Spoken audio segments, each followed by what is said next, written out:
새해가 밝았는데 새해 바뀌는 것들 중에 꼭 챙겨봐야 할 것들 몇 가지 챙겨보겠습니다. 올해 최저임금, 2019년 최저임금 얼마입니까? 8,350원으로 외우기가 쉽지 않아요. 7,530원이었거든요. 그건 쉬워요. 예. 지난해 최저임금은 7530으로 저는 알고 있었거든요. 예. 그러니까 8,350원. 8,350원. 가운데 두 자리 앞뒤로 바꾸면 됩니다. 아, 그렇군요. 예. 네. 일단 아시겠지만 최저임금 지난해 16% 올랐고 올해 또 지난해에 비해서 10%나 올랐기 때문에 자영업자 하시는 분들, 소상공인 분들 힘들어하십니다. 들어보겠습니다. 급격한 최저임금 인상으로 어려움에 처한 소상공인들을 범법자로 내몰고 말았다. 최저임금이 이미 큰 폭으로 오른 상황에서 인상폭에 비례해 오르게 되는 유휴수당을 포함하면 2019년도 최저임금은 시간당 1만 30원에 달하게 되는 만큼 이를 감당하기 어려운 소상공인들은 이번 개정안 통과로 형사처벌을 받아야 하는 범법자가 되든지 사업을 지속해야 하는지를 심각하게 고민해야 하는 처지가 되었다.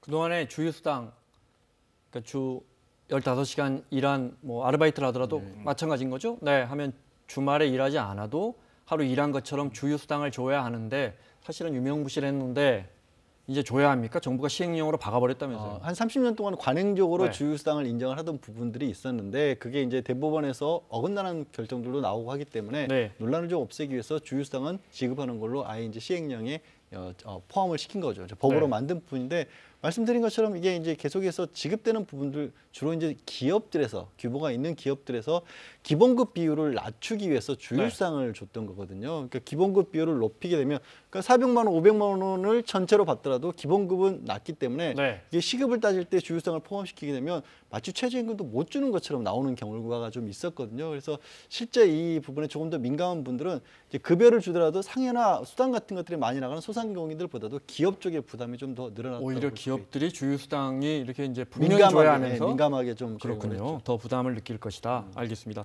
새해 바뀌는 것들을 살펴보고 있습니다. 가벼운 거 하나만 볼게요. 창경궁 비원 말하는 거죠? 창경궁. 네. 네. 야간 관람이 아무 때나 된다고요? 올해는?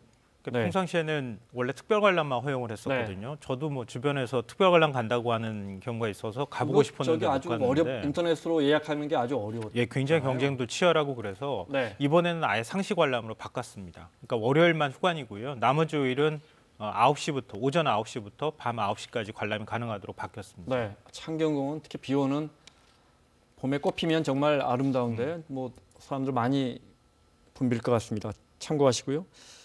2019년에 달라지는 거 아동수당. 원래 이제 6세 미만, 만 6세 미만 아동 있는 집은 원래는 소득 상위 10%는 안 줬는데 이제 어제부터는 다 줍니까?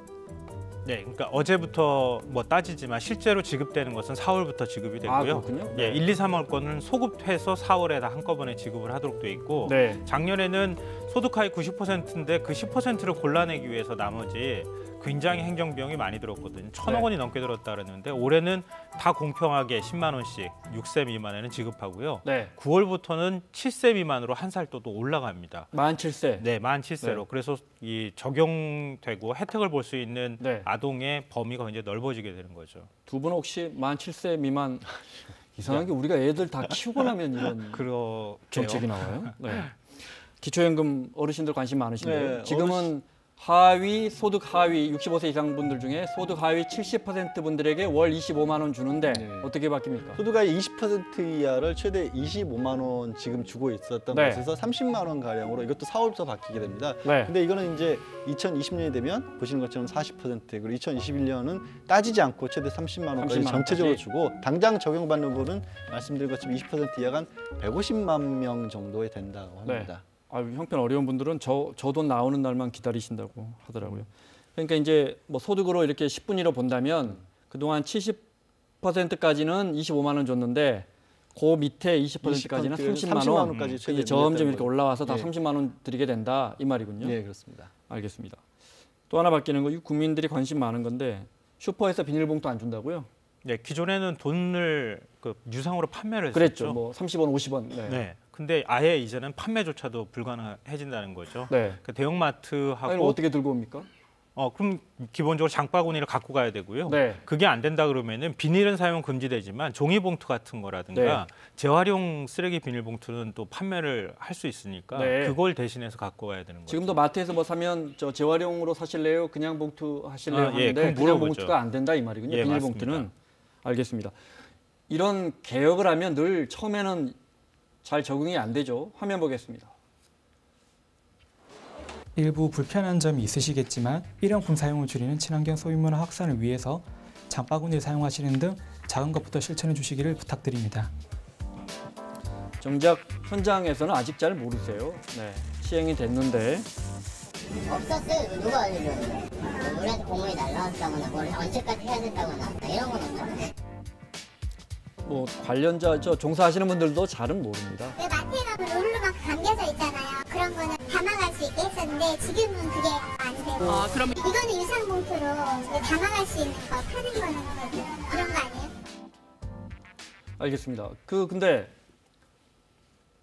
슈퍼에서 마트에서 뭐 감자를 사거나 생선 사거나 이러면 그거 어떻게 할까? 종이봉투에 담아옵니까? 감자는 앞으로 아마 속비닐 안 줄 가능성이 있어 보이고요. 네. 생선이나 육류 같은 거 살 경우에는 속비닐을 한 번 더 싸고 그 다음에 이제 포장을 하잖아요. 그거는 허용해 준다. 네, 예외적으로. 그런 경우에는 허용을 해준다는 겁니다. 네. 지금 화면에 나오는군요. 저 속비닐도 이제는 예외적으로만 허용된다. 알겠습니다. 새해 달라지는 거 살펴보겠습니다. 음주운전 단속 기준이 강화되죠. 네, 그렇습니다. 이른바 윤창호법이라고 하는 건데 일부는 처벌을 강화하는 쪽이었죠. 위험운전으로 사망사고나 상해사고를 했을 때. 그리고 이거는 이제 6월부터 아예 음주운전 단속 기준 자체가 바뀌는데 네. 기존에 0.05였을 때 정지였다면 0.03부터 정지고 취소도 0.1이었는데 0.08로 낮아지는 거거든요. 네. 그러니까 글자 그대로 소주 한 잔 정도만 드시면 안 된다라고 생각하시면 될 것 같습니다. 당장은 아니고 6월 25일부터 저 부분이 네. 시행이 되고요. 말씀드렸던 위험운전 치상이나 치사 같은 경우는 이미 지난해에 시행이 되고 있습니다. 네. 그래픽 다시 한번 보여주십시오. 매우 중요한 부분입니다. 네. 흔히 맥주 2잔은 괜찮아라고 사실은 이야기 많이 하지만 이제 6월 25일부터는 진짜 소주 한 잔, 맥주 2잔도 걸립니다. 0.03으로 낮춰지고 면허 취소 기준도 낮아집니다. 네. 그리고 과거에는 네. 3번째 걸렸을 때만 삼진 아웃이라고 해서 좀 무겁게 처벌했었거든요. 구속시키고 그랬죠. 예, 근데 네. 이번엔 2번째 걸려도 바로 무겁게 네. 가중 처벌하도록 하고 있습니다. 이른바 투 스트라이크 아웃이군요. 그렇습니다. 네. 알겠습니다. 마지막으로 하나만 더 살펴보겠습니다.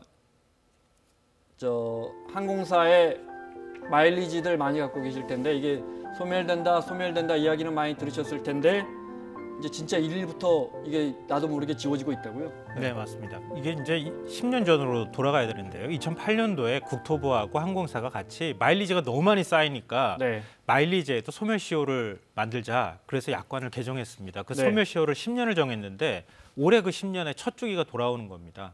그러니까 2008년도에 쌓아놨던 마일리지부터 차츰차츰 이제 그 시기별로 10년이 지나면 소멸이 되니까요.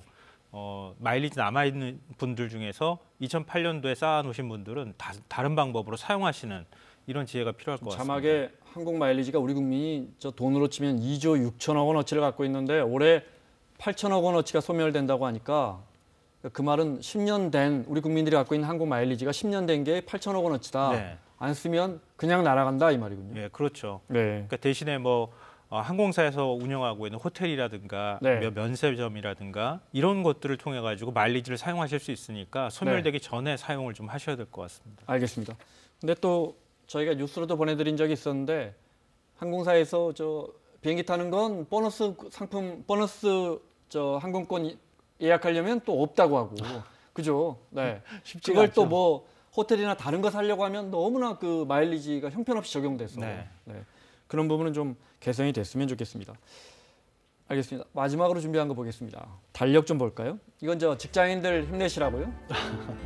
2월 달에 지금 크게 써진 숫자가 뭐냐면 쉬는 날인 거죠. 그렇죠. 이제 휴일. 설날이 대표적으로 5일인데 네. 그게 화요일이다 보니까 대체 휴일 같은 것보다는 중간에 연차 같은 걸 좀 사용하게 될 경우에는 최장 9일까지도 휴일을 쓰실 수도 있다는데 조금 전에 나온 황금번 마일러지 여기서 쓰시는 분들도 좀 네. 나올 것으로 보이는데요. 대기업들은 요즘 징검다리 휴일을 다 쉬니까. 예, 근데 보시면 3월 9일이면 9일을 다 쓸 수 아니 있다라고. 2월은 28일밖에 없는데 93, 27 거의 3일 중에 하루는 쉰다. 3분의 1이 그냥 쉬는 쉰다. 날로 없어지는 네, 3분의 1, 거고요. 2월은 3분의 1 쉰다 이렇게 기억하시면 될 것 네. 같고요. 그다음에 3월, 5월, 6월에는 보시는 것처럼 연휴들이 좀 있습니다. 다만 안타깝게도 4월, 10월, 11월은요. 네. 쉬는 날이 일요일 빼놓고는 아예 없습니다. 그것도 좀 기억을 하셔야 될 것 같고 지금 이제 8, 9, 10일 각각 네. 4일씩 추석 있는 기간을 포함해서 뭐 광복절 시즌, 개천절 시즌 이렇게 중간에 연휴들이 생기는 날도 네. 있습니다. 알겠습니다. 자,